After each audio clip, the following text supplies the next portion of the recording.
महानगरपालिकेच्या निवडणूक कामात महसूल यंत्रणा गुंतल्यानं नियमबाह्य उत्खननाला ऊत.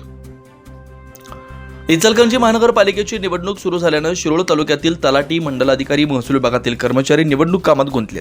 या परिस्थितीचा फायदा घेत कृष्णा नदी पलीकडील औरवाड, बुबनाळ, शेडशाळ, कवटेगुलंद आदी 7 गावात माती उपसा मोठ्या प्रमाणात सुरू आहे. महसूल व प्रदूषण नियंत्रण मंडळाच्या दुर्लक्षामुळे माती उत्खननावर कोणतेही प्रभावी नियंत्रण राहिले नाही. शिरोळ तालुक्यातील कृष्णा काठावरील मळीची माती सुपीक असल्यानं वीटभट्टीसाठी तिचा मोठ्या प्रमाणावर वापर केला जातोय.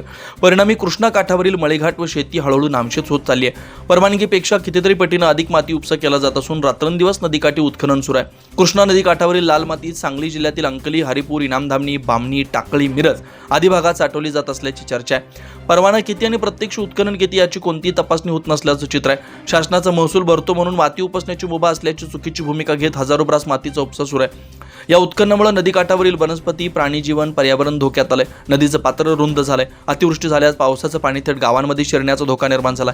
एकीकडे शासन पर्यावरण संवर्धनाच्या योजना राबवत असताना दुसरीकडे महसूल विभागाच्या दुर्लक्षामुळे कृष्णा काठ काळाड जाण्याची भीती व्यक्त होते. प्रशासनानं तातडीनं पाहणी करून कठोर कारवाई करावी अशी मागणी ग्रामस्थांच्याकडून होती.